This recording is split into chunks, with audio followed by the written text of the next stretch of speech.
और इसको हाथ जरूर लगाइएगा, इसको फोटो लीजिए आप नहीं आएंगे।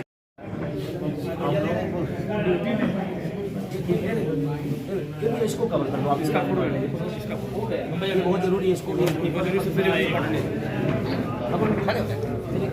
अद्भुत बात इसलिए है कि रेल में सबसे बड़ी संख्या वो ट्रैकमैन की है। 30% के आसपास उनकी आबादी है और उनको साजिशन चुनाव से बाहर कर दिया गया। दोनों मान्यता प्राप्त उसमें, मैं जिम्मेदारी से कह रहा हूँ, दोनों मान्यता प्राप्त उसमें है। सरकार का संगठन और सरकार तीनों और चारों लोग मिलकर के, और जबकि रेल विभाग का सबसे निचले पायदान का कर्मचारी है जिसको प्रमोशन के लिए मौका नहीं दिया जाता।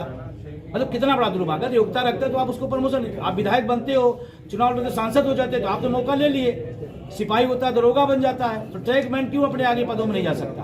ये बड़ा सवाल पूरे देश के अंदर गूंज रहा है। और इसी को लेकर के ट्रैकमैन ने एक तय किया है कि हमारा पर्चा मान लीजिए साजिशन नहीं हो पाया तो हम उत्तरोत्तर रेलवे में पूरी ताकत के साथ मेंस कांग्रेस और NER रेलवे में वो कहाँ गया ऊपर खड़े हो रहे हैं, और जिसका चुनाव निशान एक का कुर्सी है, एक का शेर है।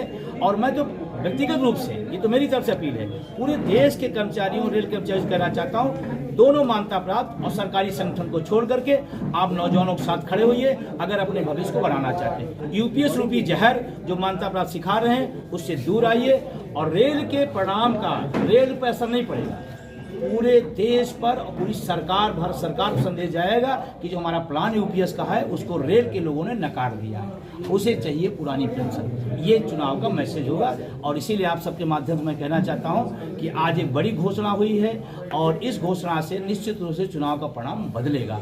क्योंकि लाइन पर चलने वाला आदमी, देखिए जब जमीन का आदमी कहीं खड़ा हो जाता है तो कहते थे कौन सा गाना है ना, जब अपना हक मांगेंगे, हाँ, तो मेहनत कश लोग, ये जो ट्रैकमैन यूनियन है ये पूरा मेहनत कश लोग हैं। ठंडी हो, बरसात हो, गर्मी हो, रेल की पटरियों को होते हैं, और ये खड़ा हुआ है आज शेर के साथ और कुर्सी के साथ। और पूरे देश से अपील है कि आप इसी दिशा में आगे बढ़ें। संगठन कर्मचारियों से बड़े बड़े दावे कर रहा है, उसको लेके क्या कहेंगे? क्या चीज?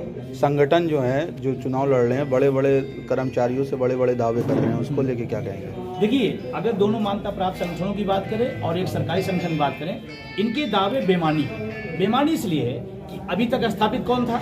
आप ही थे। जब से स्थापित हो तभी से रेल की कर्मचारियों की संख्या घट गई, सुविधाएं घट गए, भत्ते कट गए, कोरोना काल का DA आप नहीं दिला पाए, तो आप किस उपलब्धि की बात कर रहे हैं? तो हम तो कहते हैं आपके रहते हुए रेल के विभाग के लोगों का नुकसान हुआ, रेल का नुकसान हुआ, रेल का निजीकरण हुआ आपके रहते हुए। रेल का निजीकरण मतलब आम जो मजदूर किसान घर का बेटा नौकरी करता है उसको आपने बाहर कर दिया। और सिर्फ रेल कर्मचारियों को नुकसान नहीं है, आज जो बेचारे बुजुर्ग थे उनको छूट मिलती थी, खत्म हो गई, आप ही के रहते खत्म हुई। जो तमाम सारे ऐसे लोग थे उनकी तमाम सुविधाएं रेल में खत्म की गई है। और मजे की बात देखिए, जहां हम लखनऊ बैठे हुए हैं, जहां हम बैठे हुए हैं, यहीं से वो कौन ट्रेन चली थी पहली, तेजस प्राइवेट ट्रेन पहली बार लखनऊ चली है। और लखनऊ के सरताज जो है वो कहते हैं हमने उपलब्धियां दी। कैसी उपलब्धि?